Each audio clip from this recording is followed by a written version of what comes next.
So we continue today with Laws of Shabbos. Today's class number 27. We're starting with Chafetz Chaim, Sefer Shmiras Lashon, and page number 99. Points to ponder. Mm-hmm. The following is drawn from the writings of the Holy Al-Sheikh. How can one speak before the King of Kings with a mouth which utters forbidden talk? Would not God, as it were, respond, who is the shameful person who dares to beg for forgiveness of his sins with a lowly tongue? Would he dare serve an earthly king with vessels which are covered with grime? Surely the king would punish him severely for such disgraceful service. How can one contemplate singing the praises of Tehillim before the one who spoke and the world came into being, with a tongue which speaks evil talk?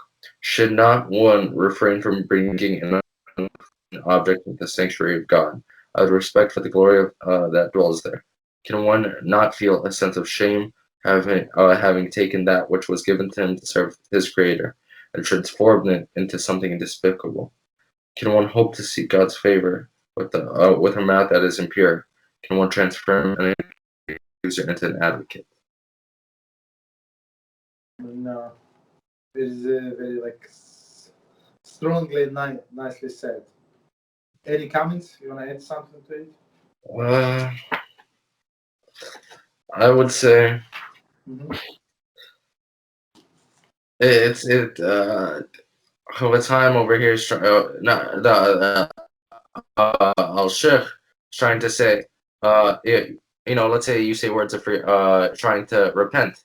It's like a hypocrite, because your mouth before was saying all that bad stuff, but then now you try to do this. So it's two faces. First you have to clean your mouth, then will come true tshuva that HaShem will want to listen to. Exactly. Okay. Very nice. All right. So let's the laws of Shabbos. So we started with a new chapter, chapter number 7, and the topic is Tirin, Korea. Okay. So Korea Tirin is one of the 39 hours melachas. The curtain used in the Mishkan were subject to attack by insects such as moth, and sometimes develop small round holes. Okay. Since round holes cannot be sewn neatly, in order to repair these holes properly, the artisans had to tear some of the adjacent fabric, to elongate, to make it straight, right? Elongate the holes before they could be sewn. This was necessary for the artisans to tear. Tearing is considered melacha. So,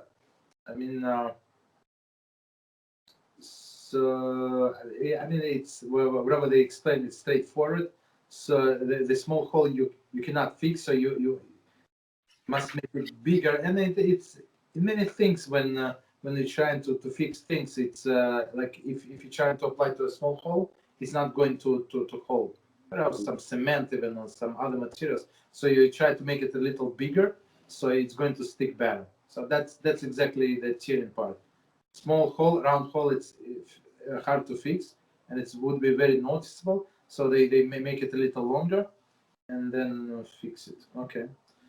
but melacha is only tearing. The melacha is not fixing. Fixing was the previous halacha. Melacha, right? The melacha of tearing corresponds with the melacha of sowing, which we did last chapter. As a general rule, tearing applies in the same circumstances as sowing applies. Thus, it is forbidden to tear or cut any soft material, for example, cloth, leather, paper, cardboard, plastic, etc. So it's a key word is a soft material. Okay, or tear, peel, or cut apart two things that were glued or sewn together. So whatever, for example, all of this food packaging, right? For food packages that are sewn together, like glued, sometimes under the pressure, like sometimes with a glue, but glue shut. So that's the issue, as we're going to see. The prohibition of cheating is particularly pertinent to the opening of the packages and wrappings on Shabbos. Let us examine these laws in details. Of course, it has to do with stealing, like toilet paper or paper towels and stuff like that. But mostly it's applied. I mean, to this opening of the packages. Okay. So number one, biblical prohibition. Generally speaking, melacha consists solely of constructive activity, and the melacha of cheating is no exception. Under the biblical law, only cheating constructively is forbidden. So let's stop right here. So we said it before. So all of these melachas are for constructive purpose. So meaning when we say forbidden biblically, we mean that if there were two witnesses and he was warned properly and everything was properly, so basically we can put him to death. Otherwise, it's and if he knew exactly what he was doing, it was for constructive purpose. But otherwise, it's not. The Beis Din cannot put him to death. As explained above, tearing was performed during the construction of the Mishkan by artisans who would tear the curtain in order to sew them properly. Curtains. Hence, the Mishkan, then the Mishnah in Shabbos 73a, described the melacha as tearing with the intention of sewing. There is a tearing for the purpose of enable to sew properly.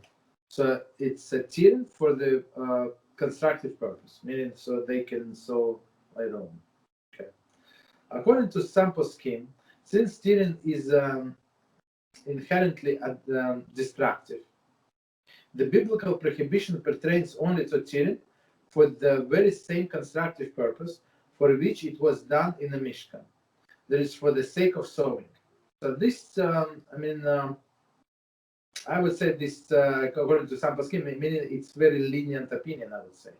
Right? So they say only if you want to sew like a curtain or say you want to sew some piece of like article of clothing or something, right? Only then it's going to apply.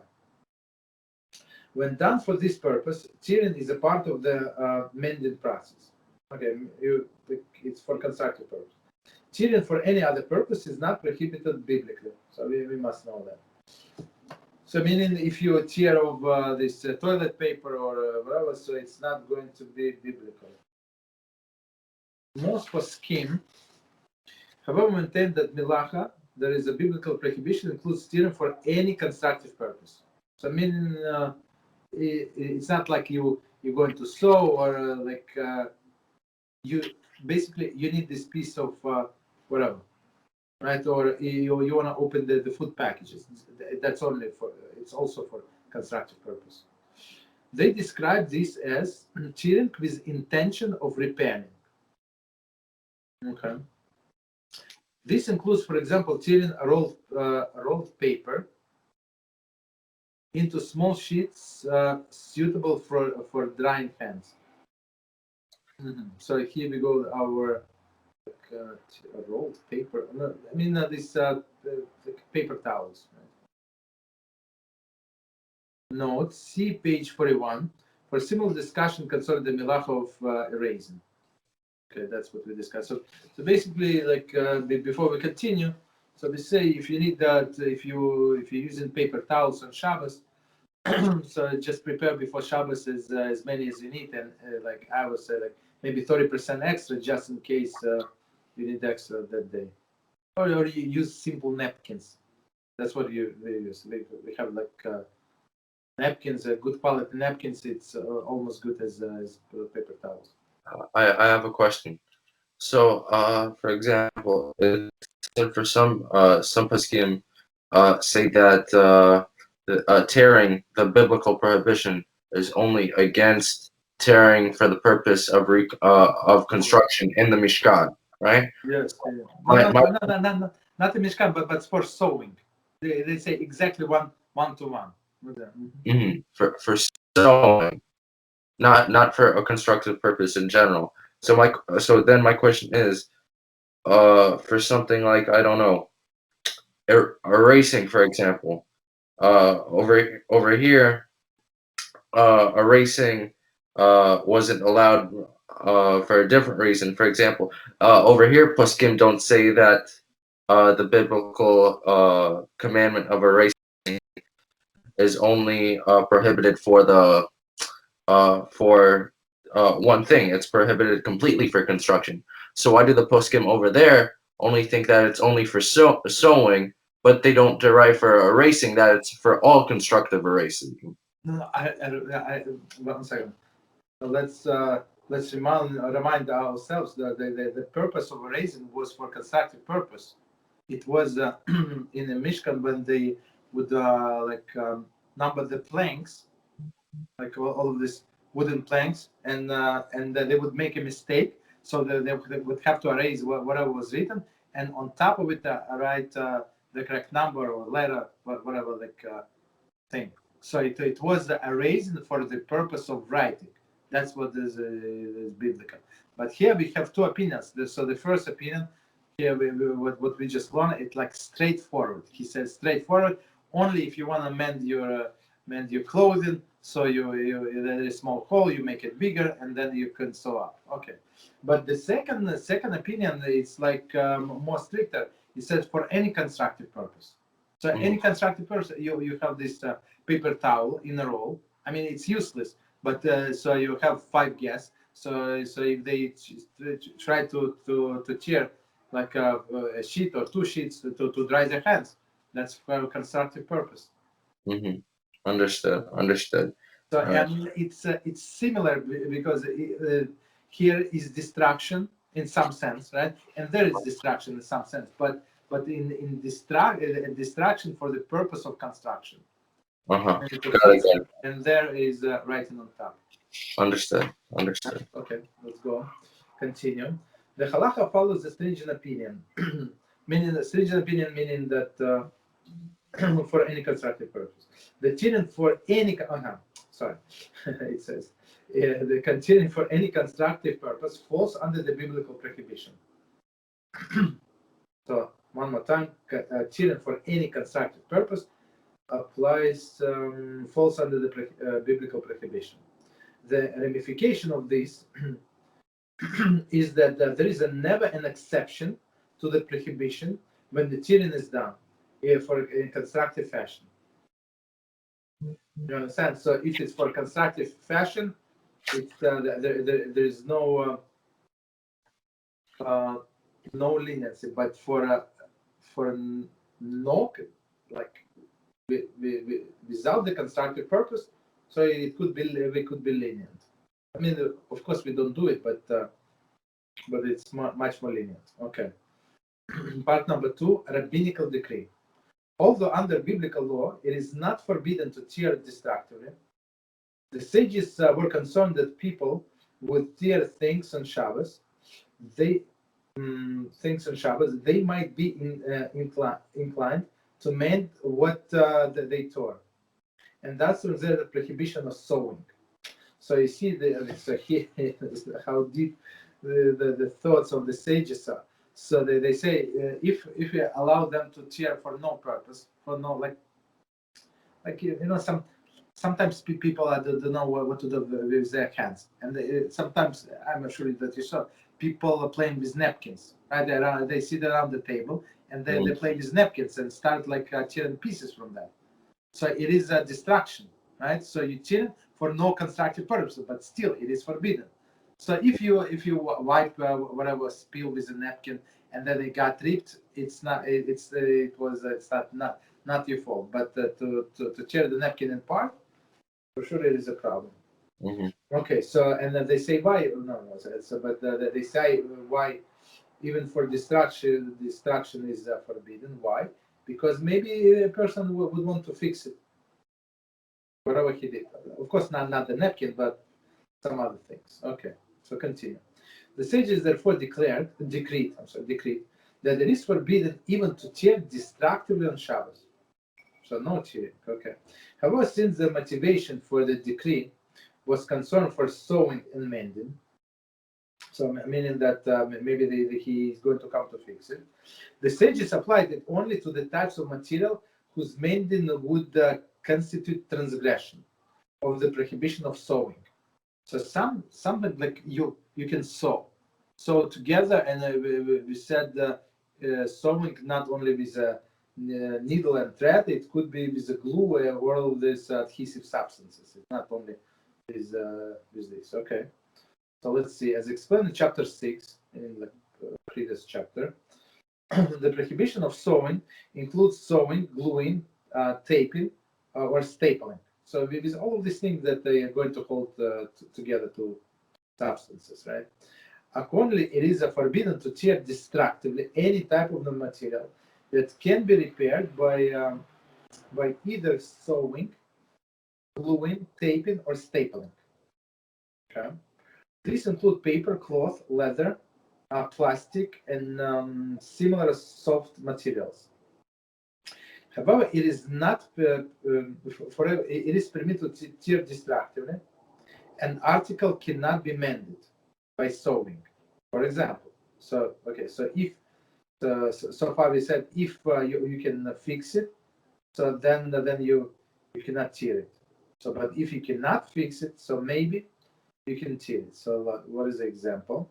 It is permitted to tear a cut string destructively. Since the torn string is repaired by time, which is not in the category of sewing. So I mean, in a string, I don't know, maybe something is tied with a string. Thus, it is if a package is tied up with a string and it's fastened with the type of the knot that one is may not untie in Shabbos, one may cut the string in destructive fashion.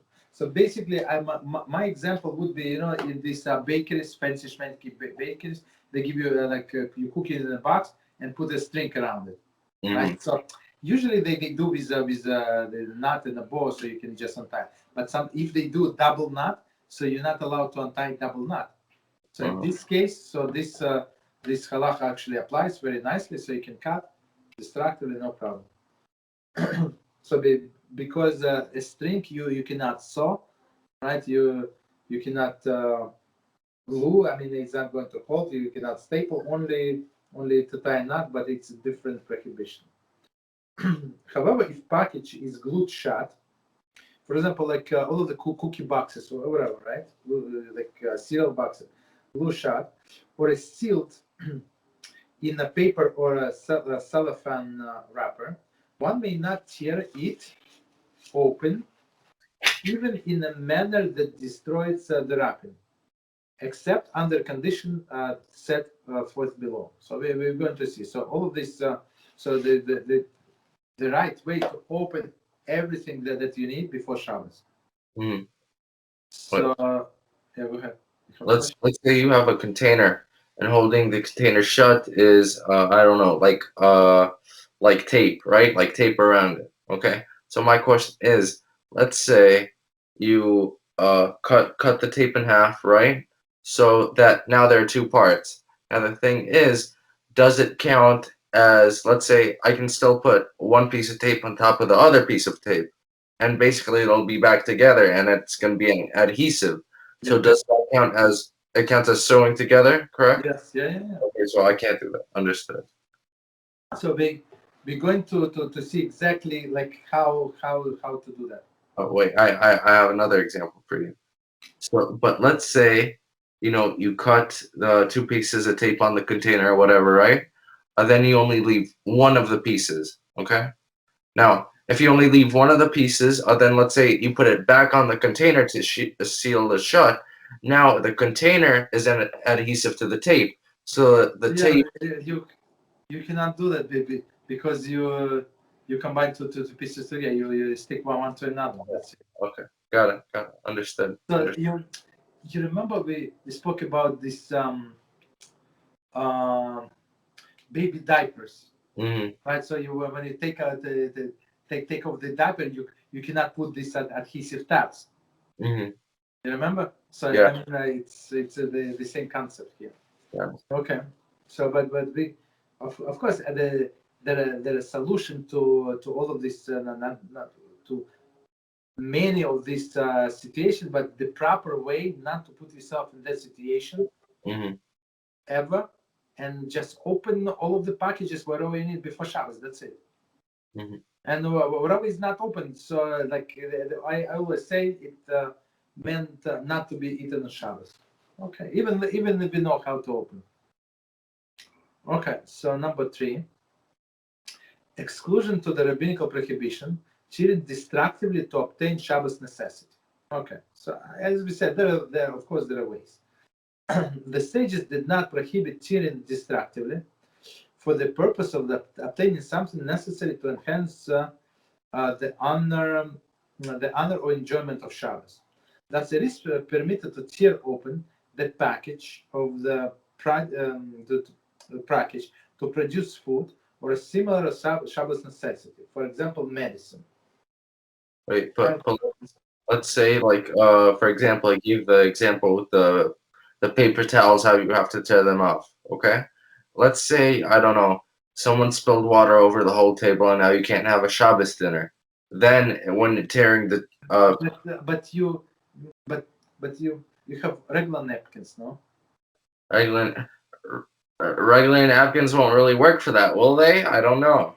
Then think about it this way. Let's say you use the regular napkins, and then you run out of regular napkins. Now you have nothing to wipe your face with. Then what? Go wash your face. You can always use towels for this. Towels, kitchen towels, bathtub towels. So I mean, if you need to clean the spill, they're better than the towels, better than any napkins. Later on, you're going to wash the towels. There is no problem. Good. But good question. Okay, so continue. So first example, they say, for example, you need the medicine. Okay, so you can see it. Provided that the package is torn in destructive fashion. So package cannot remain. It's very important. Package cannot remain. Okay. Tearing in a constructive fashion is violation of the biblical prohibition and is not subject to this dispensation.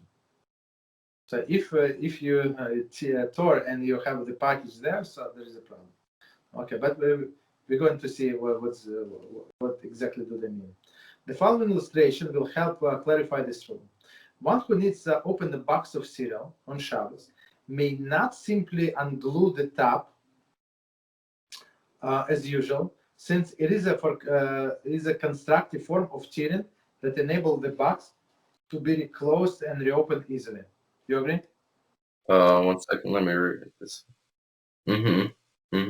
So okay, so you have this yeah. cookies, whatever. So you cannot open the usual way, right? Oh, wow. And allow cereal to be stored inside and removed effectively. So that's what this box is for, right? One is permitted only to cut open the box in a manner that spoils its usefulness and leaves it unfit for storage. For example, cut into sides. So you cut, like, top is there, so you cut this and this, length and width. So of course it's not it's better to cut 3 sides. So basically you destroy this box completely. So you take a knife, you take scissors, just to make sure you don't cut words or pictures and stuff like that. So and basically after you do that, this box is useless. You have to throw out. Make sense? Okay. So CNBC uses all of these things. Okay. Similarly, when opening a sealed plastic bag containing food, such as a snack bag or inner bag for a cereal box, one may not pull apart the sealed top of the bag. Right? So like with chips, whatever, you cannot do this. One is permitted only to tear or cut the bag in a manner that ruins there is cutting lengthwise. So that's why, I mean, as we said, technically there are ways to open up these food packages, but if you do it correctly, luckily, allowable, it's mess. to say the least. So if somebody does not know and he tried to pick up this box, this bag of cereal, and the cereal is going to be all over the house. Not good idea, but in case of the need, as we said, there is no problem. The dispensation allowing destructive cheating. So basically, this box and these bags you have to throw out. Right? Maybe you can pour a cereal in different container. There is no problem. Okay. The dispensation allowing destructive cheating applies only for obtaining items that are true necessity. That's the key word, true necessity, such as food and medicine. It is forbidden to cheat destructively in order to obtain the item that is mere convenience. Okay, true necessity, yes. Convenience, no. For example, it is forbidden to tear open an envelope, even destructively, in order to be able to read the enclosed letter. Since reading the letter is generally not Shabbos necessity, as we explained. Right? So, okay. So only food and other Shabbos necessities. Note that so in this Shabbos necessities would be, I guess, like what they do. If you need a Band-Aid, right? So you tear to open the package. Okay, that would be another example.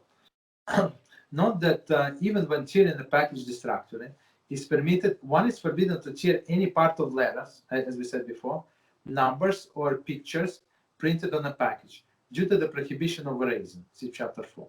So basically, the easiest way, I would say, the more accurate way is you take scissors and cut it with scissors. Mm-hmm. That's it. I mean, otherwise, I mean, you don't know how it's going to cut. Okay, part number 4. Tearing items that were attached inadvertently. So that's a different issue, okay? As mentioned above, it is forbidden to separate items that were sewn or glued together. However, this applies only if the items were attached intentionally. If items became attached inadvertently, for example, glue fell between them, it is permitted to separate them since the attachment was never intended. So I would say maybe in a book, right? Maybe in a book, I don't know why the two pages got stuck together. So if there are no letters, so you're allowed to separate them. Mm-hmm. Okay. Number 5, practical applications. That's the best part. All is good, but this practical application, I guess, is the best. Opening food packages. The laws pertaining to opening sealed packages of food were described briefly above. In this section, we will discuss in details the particular laws that apply to each type of packaging common today. Note the opening certain types of packages involve prohibition additional to tearing, such as completing formation of an item. So meaning what? That so in Hebrew it's make bepatish, meaning that it was not such a utensil before, and you did something. So they describe it as a last strike of the hammer. So you, for example, you had tea kettle, and it didn't have this handle, and now you read whatever you did, you fix the handle to it, so now it's complete utensil. Before it was basically useless, almost useless, and you fix it. You understand? So okay, so that's another consideration. Fashioning and opening. So that's another prohibition. So we cannot fashion and opening whatever is closed. So and we cannot make it open. Okay, we're going to discuss. Our discussion here, however, will focus primarily on the prohibition of tearing. So, and this fashioning of opening, it's also applied to opening the canned food. Canned food, it's not tearing, even though you cut through the metal, but metal is not one of these pliable materials. You understand? But it was sealed, completely sealed. You want to open the can of corn, right? So, and when you try to open, for sure, you created an opening. So that's why all of these things preferably be open before Shabbos. As a rule, it is preferable to open every food packages containing before Shabbos. Okay, for Shabbos, exactly. Continue. Number one, bags. According to some poskim, it is forbidden to unseal or unglue the paper or plastic bags. This applies, for example, to snack. For example, potato chips, bags which heat sealed, right? I mean, heat sealed meaning that the plastic itself was melted, right? As well as the sugar bags, right? The sugar bags, which are generally glued shut. When the removal of the enclosed items is Shabbos necessity, it is permitted only to tear the bag open in destructive fashion. For example, tearing lengthwise, meaning that you're not going to be able, if it's a cereal box or cookie, not cereal, but if it's like the bags in a cookie, so meaning that these bags bag is no longer practical. You cannot store them, right? I mean, somebody is going to lift it from the wrong side, and that's it. Okay, without tearing any words, so it's always be careful. Symbols and pictures. So, like in some shoes, I see they give these small like the like sugar packs. You know, this like especially this what is it? Sweet. What is it like? Span. I know what you're talking about. Yeah. Okay. Whatever. So and I saw many people like creep in the middle, or I mean, it's usually for elderly people who have the diabetes, stuff like that. So their hands are shaking. They cannot like tear it like between the letters, stuff like that. So it's a great disaster basically. That's okay. To the symbols, pictures. Okay, continue. However, some poskim rule that when bag can be opened easily, one is permitted to open in a normal manner. The reason is that since the package can be opened easily, the binding that holds the two sides together is too weak to be considered proper seal, and cannot be subject to the prohibition of tearing. So I'm not sure like what exactly they're talking. I mean, what food they're talking about, because usually they want to be like shut so good that it would preserve food inside. If it's easily open, if like this little pressure, the air is going to go into the food packaging. So that's not what they want. Mm. Nevertheless, it is best to act stringently in regard to the opening bags only in destructive fashion. So destructive meaning that for example, you put this you took this potato chips, you took scissors, you cut it, you put the chips, let's say on a plate in a bowl, and throw the bag. That's it. That would be destructive completely. Do zippers count as tearing or no? Say it again.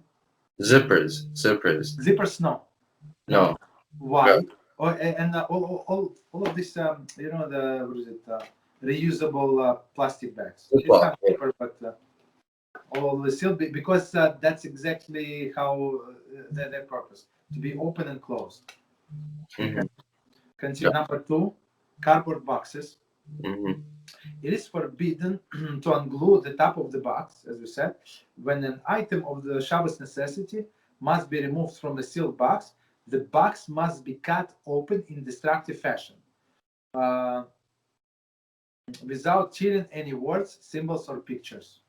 Wait, I'll be back in 5 seconds. Okay. Sorry. No problem. Right.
So sorry.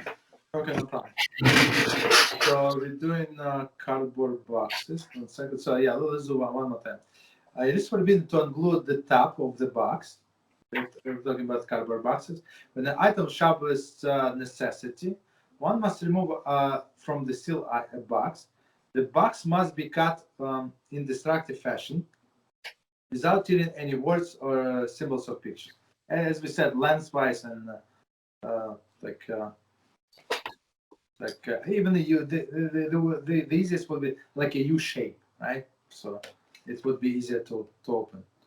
That's it. Okay, next one, cardboard cartons. It is forbidden to peel apart the sealed top of a cardboard milk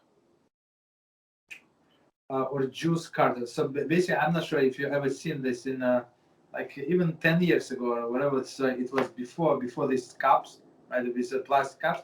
They were like sealed the milk, so you have to like open, create a spout and pour, right? I'm not sure where were we in some states that they're still doing it because maybe they have to pay for I don't know for to this company for using this idea. I'm not sure, but they still doing it in such a fashion. Okay, no problem. So basically, they cannot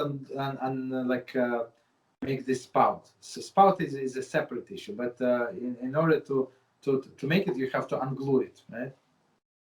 It is certainly forbidden to fashion a spout out of the top. So a spout, it's a different issue. If one needs to remove milk or juice from a sealed carton on Shabbos, one must puncture the carton from the bottom, right, without tearing any words, and thereby ruin it. Once the carton is ruined, one may tear open the top of the carton and pour out the contents in this way. Basically, I mean,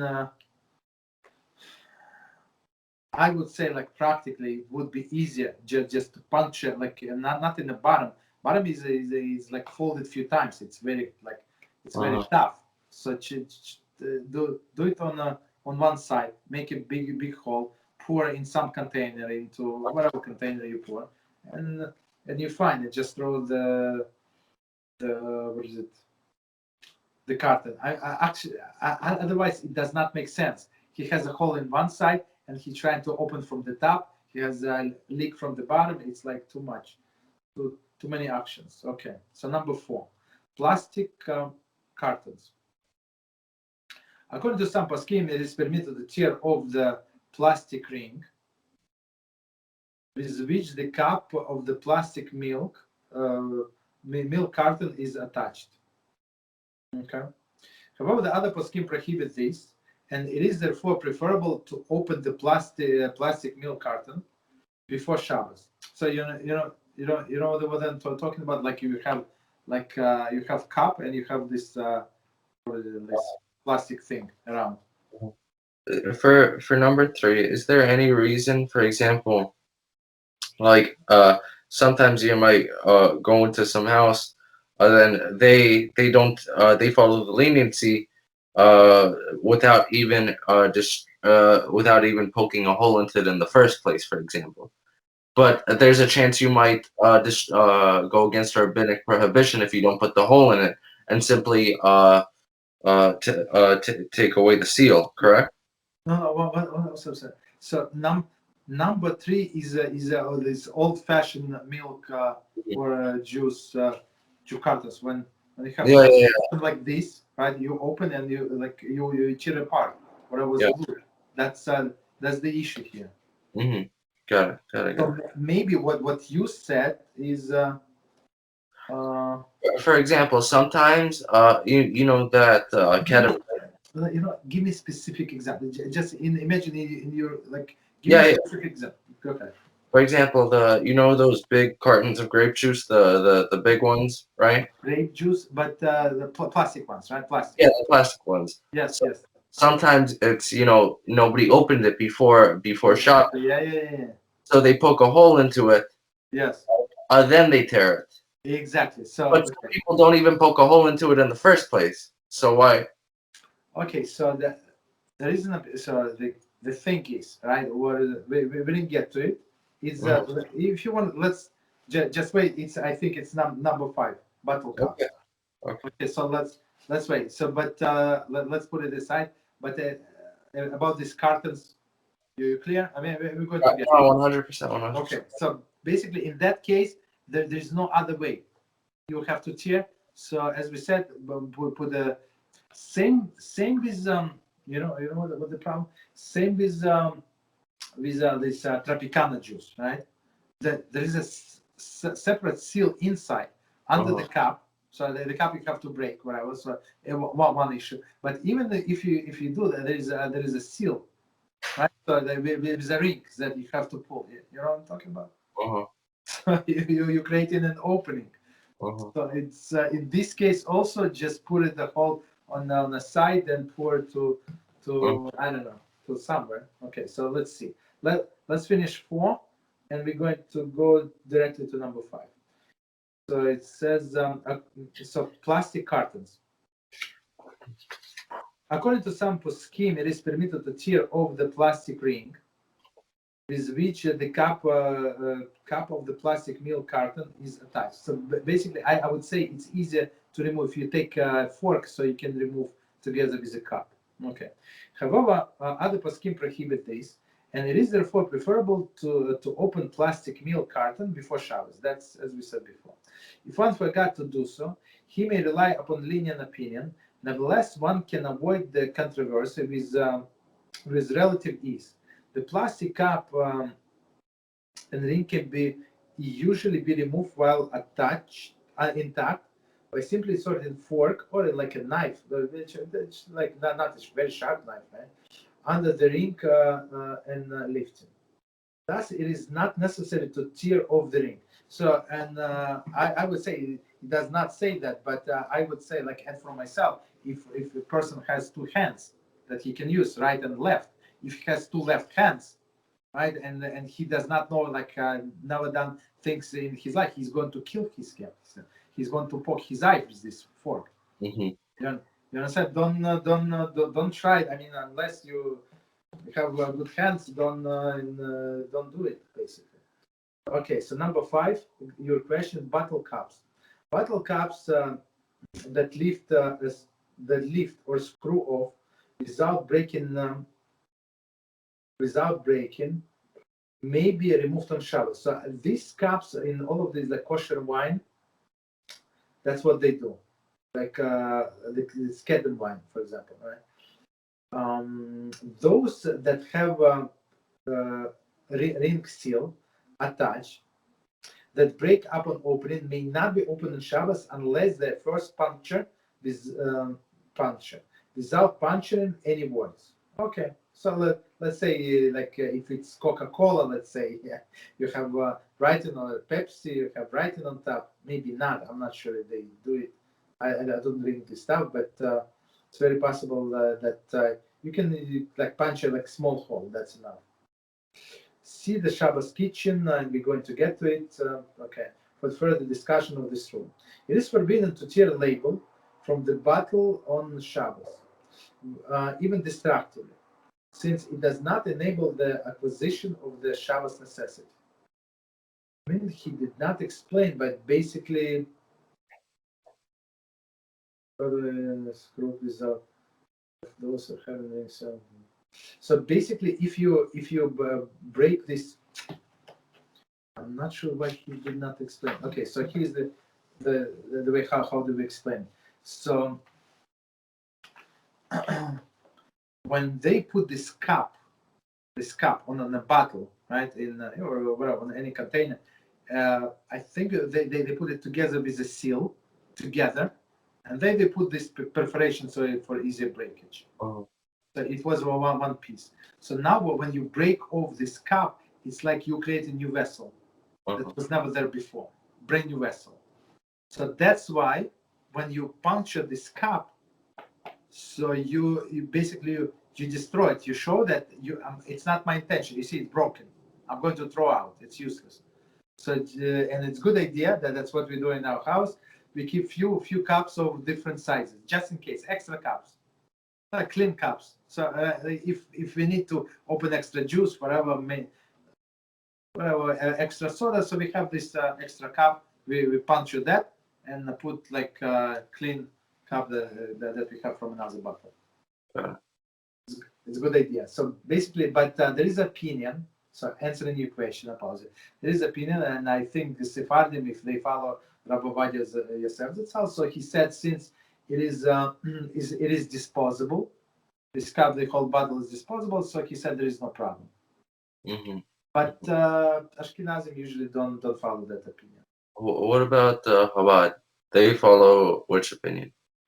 I'm not sure about which opinion. I mean, I think they personally would not do it, but if somebody around the table would do it, so they would might drink. Got it. But okay, I don't know. I'm not okay. Not sure. Okay, so continue. So basically, like if you go to Lakewood and all of this other religious community, they would not do it for sure not. Mm-hmm. Okay, and plus, like me personally, many, not many, but sometimes I would use this bottle. Like I need to do some things around the house, so I just cut half of the bottle and then I use the container. I need to paint something, like for example. Or I need to, whatever I need to do. So, and then I throw out this thing. So it's not exactly not always disposable for me personally. Got it. I use these bottles. Okay. Number 6, boxed drinks.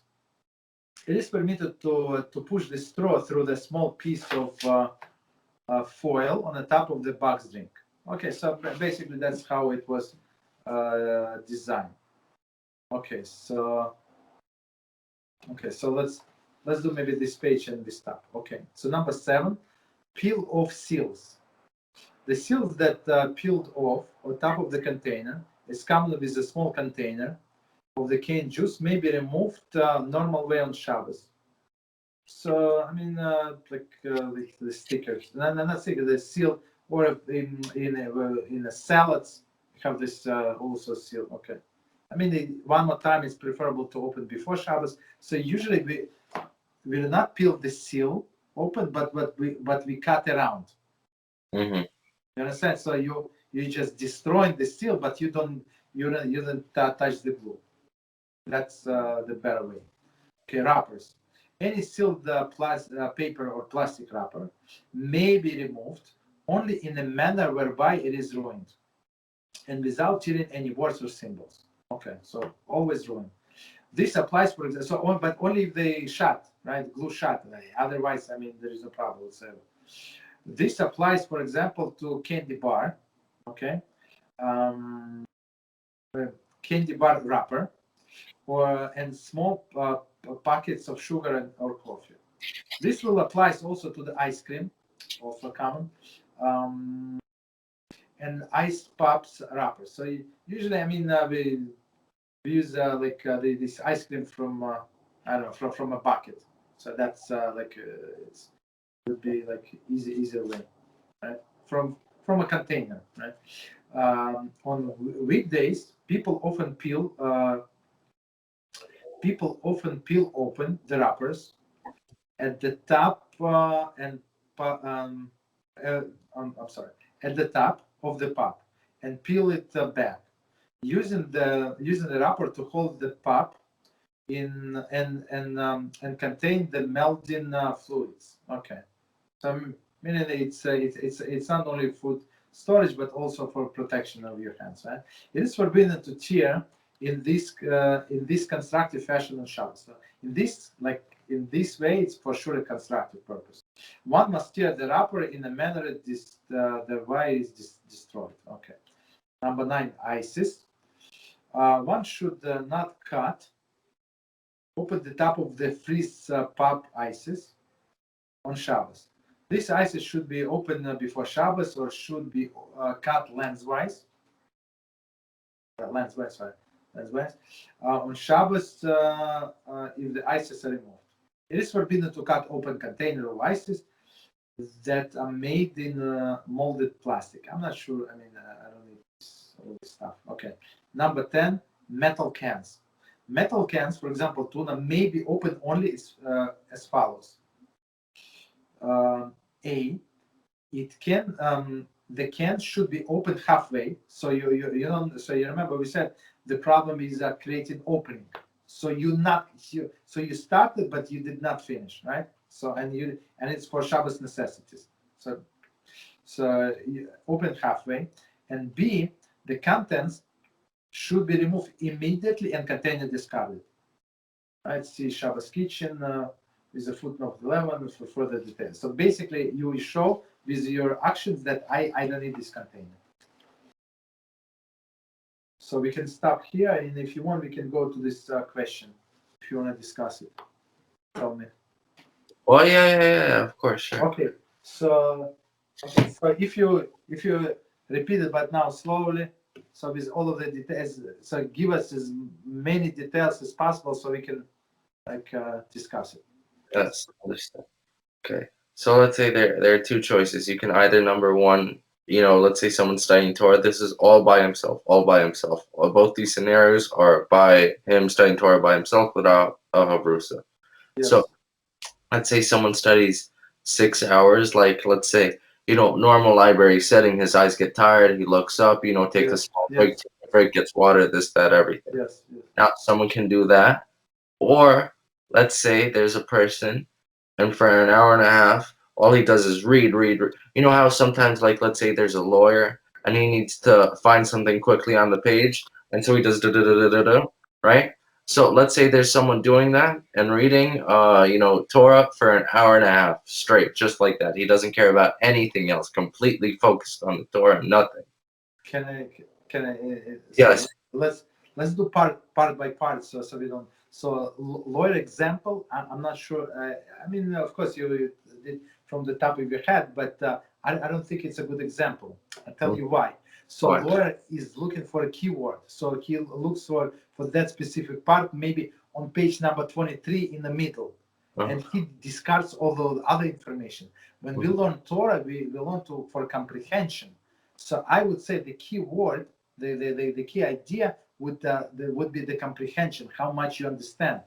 Okay, so now just let it continue, please. Of course, you're completely right. But sometimes also the lawyers, reviewing the case very quickly before the judge comes in or something like that. No, I agree with you. So it's not against lawyers. So in their situation, they care about only specific part. But in our situation, like when I read new material, for example, right? I cannot go fast, right? I have to go back, go back. Like, okay, go ahead. Okay. No, I understand. The key is that he's reading fast, right? He's reading fast. Okay, completely. But level of comprehension. So some people grasp very fast. For some people, you need 3 hours on one page. So it depends. I'm saying for this hour and a half, he's doing. He's reading the same sentence 3-4 times. Everything's fast. Fully understand everything as great as you can think. Okay, that's it. Okay. All right. Thank you for this. Okay. But because he did this for an hour and a half and he never did it before, now he's very tired and maybe even has a headache for the next 4 or 5 hours. Who knows, right? Okay. Yes. Because this, he's going to study less Torah. So let's say with that hour and a half, he studies during the day. He studies another 2.5 hours. Okay. Now during these 2.5 hours are exactly the same as the library setting that I said. You look up sometimes, this, that, everything.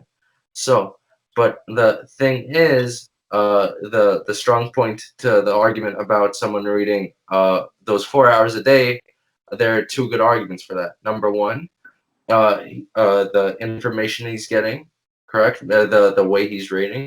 And number two, if he does this for a long period of time, he's not going to have a headache anymore. He's going to be doing this instead of doing it for an hour and a half. He's going to start doing it for 4 hours one day, right? Maybe in a year, who knows? But the thing, or is it better for someone to just do 6 hours calmly as they always did? So the 6 hours or the 4 hours, which one outweighs the other? I would say so. The question is what what he's going to do. Like in the very first example, the guy that does 1.5 hours, then he has headache. So what he's going to do during this headache time?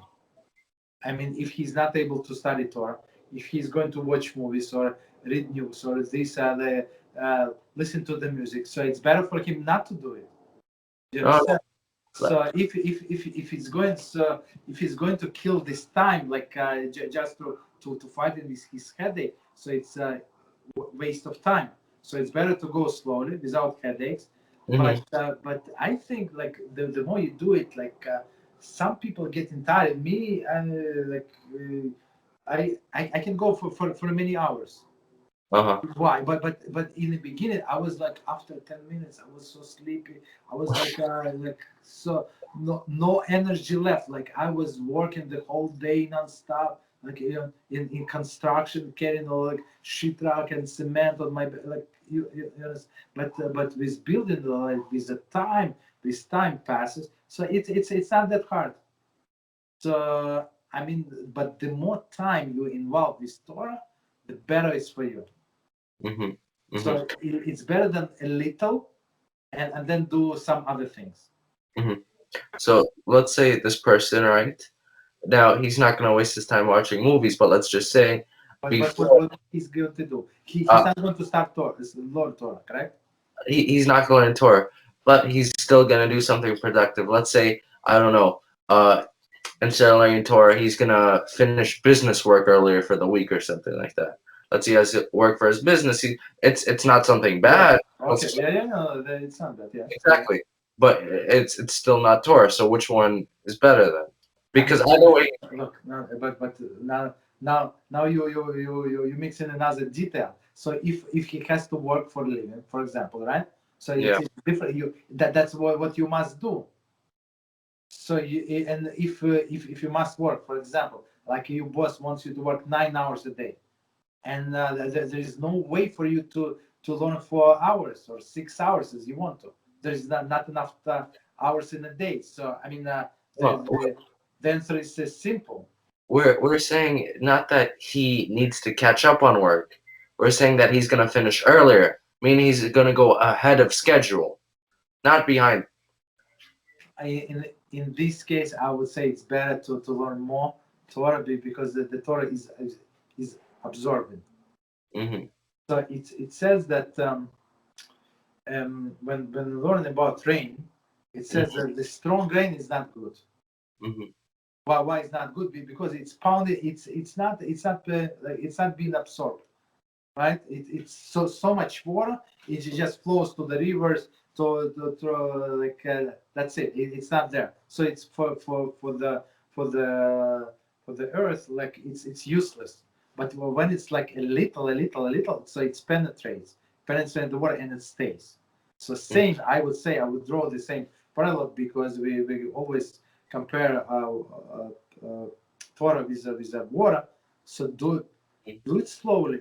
Do it slow. No like crazy things, but constantly. When you do it constantly, it's going to penetrate. See, that example works. Now the water works, but the thing is, the difference between a person and let's say water when it goes on concrete, for example, right? Yes. Concrete stays the same, but when a person goes like let's say heavy rain, for example, when a person studies heavy Torah, after let's say a month, after 2 months, it changes the person. The problem with learning 6 hours slowly the way you wanted to is that you're never going to become a more heavy-paced learner. You might get more Torah knowledge, but you're not going to be, more as attentive as you could be. So the thing is, it's the example you used. The example I would use that's a bit. I think it might be better is let's say someone has a hammer, and I don't know. He's making a sculpture, right?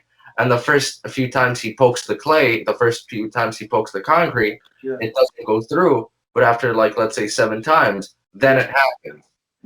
So then what? So I would say so. Yeah, the proper way would be to combine these two approaches. So don't go too slow and don't go too fast. Like you're getting yourself headache. So your body is telling you that's too much for me. But after some time, after some time, as I remember we had this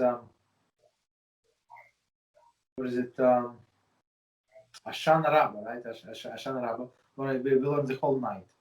So I was told I was like several people in my group, and I asked them, guys, please prepare something. Everybody like, okay, you're not big speak, but you can read. I mean, I need also to drink. So and only one guy he had mercy on me, and he read for 15 minutes, 20 minutes. The others did not. So I had to read and explain and stuff like that for 7 hours. 7 hours. Almost non-stop, and it was in Sukkah. It was a little windy, so I have to speak a little louder and stuff like that. But it was only because of the training. So, but it's only because of the. So the more you do it, so the more like all of this 6 hours leisure is going to be almost like 1.5 hours. Like it's going to be part of you. Go ahead. No, I understand. Let me change one factor. Let's say he doesn't get a headache, he's just tired. Because every time someone pushes himself, he gets tired, right? Not always. Yeah. It's normal, yes. Exactly. So if he just gets tired, and because of that he studies less Torah, not because of the headache, then you still say the same thing? No, if he just tired, for example, when I'm tired, so I have if I'm tired for whatever reason, so I would listen to another Torah lecture. Of course. So for me it's easier. So my eyes are like hurt, so I can listen to the Torah lecture, and that's it. So there's no like waste of time not learning Torah. Got it. So that's on one hand it's a rest, so you can lay down, or you can sit in a chair like in an armchair where you get very comfortable. Listen for 15-20 minutes. There is no problem. Right? Because getting tired is normal. If you're not tired, it's meaning that you're not performing. You're right 100%. If it's leisure, you go to somebody smokes the cigarette, and then and then come back and then drink water, and that's phone call and this and that. So it's not fun. It's like waste of life. Oh, actually, you just mentioned it. Thank you for that question. Just one thing. Always. So smoking, I just see a lot of people do it. It's kosher or not? For example. No, it's not kosher. And why? Why? Because it says clearly that this body that we have do not belong to us. Yeah. Then it's landed by HaShem, right? So he landed us the body to put in holy neshama, and we must take care of this body. So meaning what? So we have to protect the body. So you're not allowed to endanger, and it's all known. It's known everywhere that smoking is killing people. They have cancer, lung cancer, this cancer, that cancer. I mean. I'm confused because they're the boys at the school that I study. For example, there's this one boy. He studies a page of Gemara for half a month, and everything he doesn't just study. Everything he writes down in the smallest print. Every he writes down the whole Gemara, but he still smokes. So No, there is no contradiction. There is no contradiction. So people have they call it tigers. They have their all things, right? They're attached to. So some people eat not kosher, right? Some people, even though he's shomer Shabbos, but sometimes this tiger, the urge is so strong for you and I. It's funny. Like, why would you eat if you're such a big whatever? So why do you eat not kosher? But for him, he cannot resist. So for these people, they would explain to you that I think better. It relaxes me. And I've been smoking for like many I don't know many years. I don't want to even say how many years ago, because I don't want to remind myself how old I am. But I smoke, and I'm telling you, it's not good. I was coughing. I was like in the morning, I was coughing, and then guess what? After I said today I'm not going to smoke, I would drink my coffee, my tea, my this, my that, and guess what? I start smoking again, and smoke until I completely stop. It's killing a person. Got it. Understood. You understand? So it's not our body. It's not, and we're not allowed to abuse it. Got it. Okay, thank you. That's all, Rabbi. That's all. Right. Thank you. Thank you very much. So until tomorrow, B'ezrat Hashem. Yes, let's look.